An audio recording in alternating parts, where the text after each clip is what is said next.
7 beginner investing mistakes, costing you a lot of money, how to avoid them. Every year, millions of people put their money into the market, and every year, most of them lose to it. Not because they picked the wrong stocks, or because the market crashed, but because of 7 completely avoidable mistakes that nobody tells you about before you start. The gap between what the market actually returned and what the average retail investor actually pocketed is staggering. Dalbar, a financial research firm that tracks this every year, found that in 2024, the typical equity fund investor massively underperformed the S&P 500.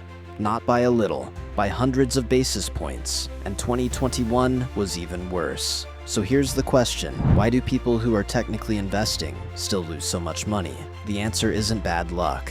It's these 7 mistakes, and once you see them, you can't unsee them. Mistake 1. Trying to time the market. You've probably told yourself this before. I'll invest once things calm down, once the market dips, once the election is over, once rates come down. Here's the truth.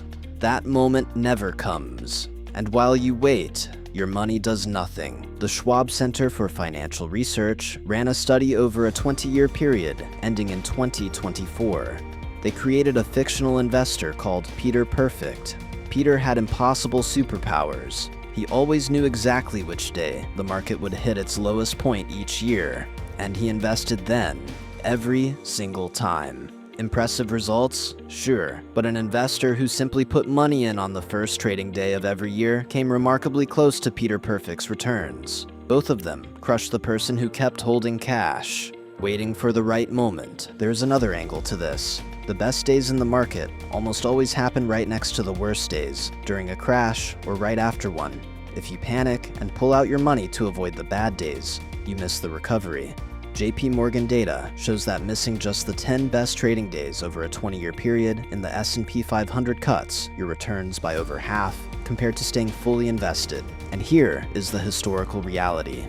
Looking at 82 years of S&P 500 data through December 2024, 96% of all 10-year rolling periods ended in positive territory. The market rewards patience.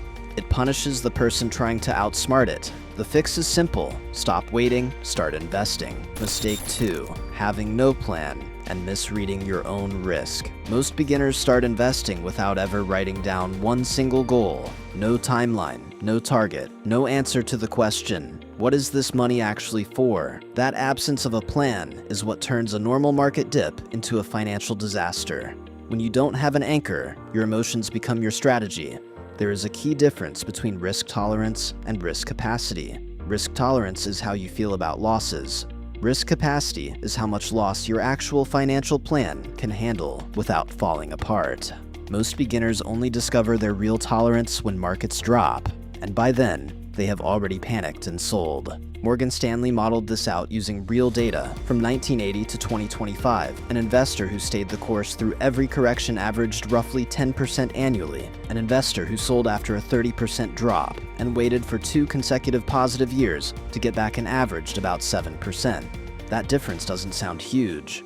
Over decades, it's the difference between retiring comfortably and not retiring at all. The 2020 COVID crash is a perfect example. The S&P 500 dropped around 34% in about 5 weeks. Among roughly 120,000 investors who had a structured financial plan, more than 3/4 stayed on track for their goals without making dramatic changes. The plan is the thing. Write down what you are investing for when you need it and how much of a drop you can actually survive without selling. Then follow it. Mistake 3. Ignoring fees until it is too late. Fees look small. A 1% annual fee sounds like nothing. It is not nothing. John Bogle, the founder of Vanguard, spent his career making one point about this. He called it the cost matters hypothesis. His argument, after costs, active investing is a guaranteed losing game for most participants, because the total return of all investors combined must equal the market return. Every dollar paid in fees is a dollar that never compounds. Bogle put it plainly, in investing, you get what you do not pay for. The SEC ran the numbers on a $100,000 investment earning 4% annually over 20 years. At a 0.5% fee, you keep most of your gains. At 1%, noticeably less. At 1.5%, the result is dramatically lower. The gap between those scenarios is not marginal. It is tens of thousands of dollars. Researchers from the University of Washington, MIT, and Wharton studied S&P 500 index funds from 1994 to 2017 and found something telling. They called it strategic obfuscation. Mutual funds charging high fees wrote intentionally complicated prospectuses to confuse investors into not questioning what they were paying. A low-cost provider could explain its strategy in one sentence. Some high-fee providers charge dramatically more for tracking the exact same index. Check the expense ratio on every fund you own. Low-cost index funds regularly charge 0.03 to 0.1%. If you are paying 1% or more, you need a very strong reason why. Mistake 4. Not understanding how taxes eat your returns. Here is one that almost nobody talks about when they are just starting out. Taxes on your investments can quietly destroy years of compounding if you are not paying attention to where your money is sitting. This is called tax drag. Every time you sell an investment in a regular brokerage account, and it has gone up, you owe taxes on that gain. If you held it for less than a year, that tax is at your ordinary income rate, which for higher earners can exceed 37%. Research from Aptus Capital Advisors compared two scenarios with a $100,000 investment, earning 7% annually over 30 years. In a taxable account with annual taxation, the portfolio grew to a fraction of what it could have been.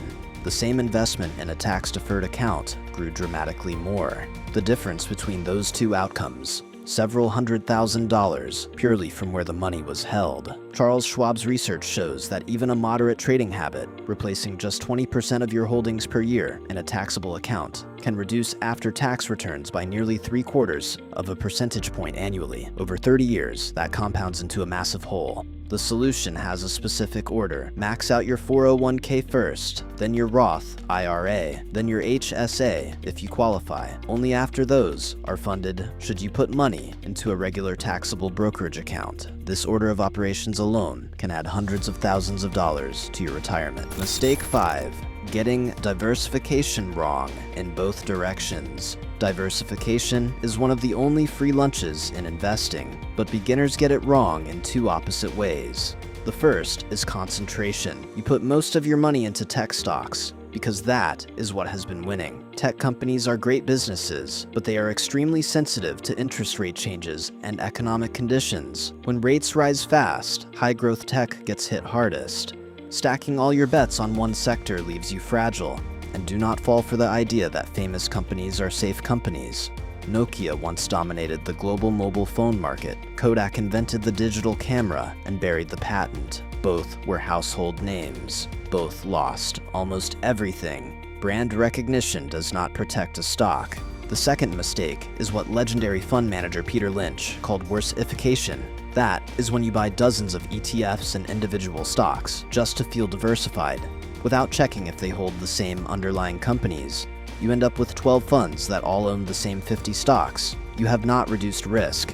You have just multiplied complexity. Warren Buffett said that diversification is protection against ignorance. If you don't know enough to pick great individual businesses with conviction, a simple, broad market index fund does the job better than any collection of overlapping funds ever will. There is also a trap specifically for income investors, the dividend trap. A high dividend yield sounds attractive. Sometimes a stock yields 8, 9, 10%, while the rest of the market yields 2. That yield looks like a gift. It is usually a warning. Dividend yield is calculated by dividing the annual payout by the stock price. When a stock's price collapses because the company is struggling, the yield spikes. Investors see the high number and buy in. Then the company cuts the dividend to survive, and the stock drops further. You take a loss on both the price and the income.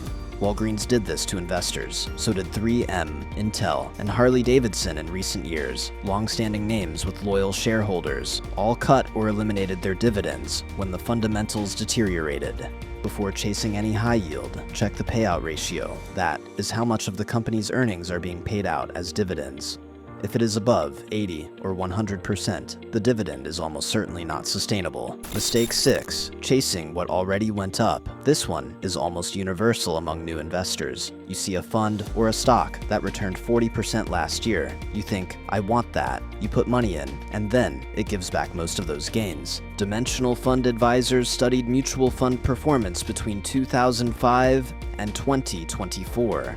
They looked at equity funds that were in the top 25% of performers over a 5-year period. Of those top funds, only about 25% managed to stay in the top 25% over the next 5 years. The other 75% slipped. Past performance does not predict future returns. It just predicts where retail money will flow next.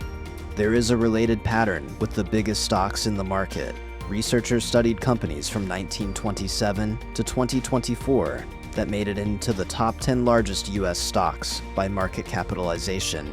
These companies posted enormous outperformance before reaching that status, but after they became the biggest names in the market, they routinely failed to beat the broader index going forward. Buying the Magnificent Seven after they became the most talked about stocks in the world is not a strategy, it is arriving late.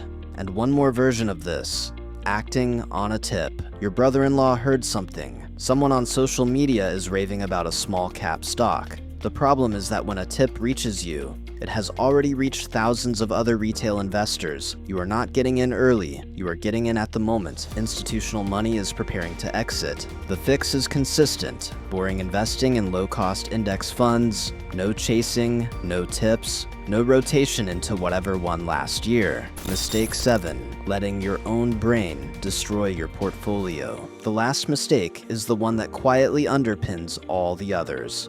Your brain is not wired for investing. That is not an insult. It is a fact about how human psychology handles money. The sunk cost fallacy. You bought a stock and it dropped 40%. You don't sell because you already lost money on it. You keep holding, hoping to break even, but what you paid for it is irrelevant to what it will do next. You are holding a bad asset because of a past decision, not because of a future opportunity. The disposition effect. You sell your winners too early to lock in the feeling of a gain, and you hold your losers too long to avoid the pain of admitting a mistake. The mathematically correct behavior is the opposite. Let your best positions run. Cut the ones that have deteriorated fundamentally. Anchoring. Your stock went from $100 to $50. You think it is cheap now because you remember the old price. But the old price has nothing to do with what it is worth today. The market repriced it for a reason. Overconfidence. You have a few good months and start believing you have a special edge. So you trade more, take bigger positions, and stop questioning your own assumptions. This is where beginners blow up accounts. The antidote to all 4 of these is structure. Write an investment policy statement. It does not need to be fancy, it just needs to say, here's what I own, here's why I own it, here's what would make me sell it, and here's my target allocation. Then when your emotions start making suggestions, your plan overrules them. If this helped you see your own portfolio a little more clearly, hit that like button and subscribe. Drop a comment below. Which of these 7 mistakes have you already made?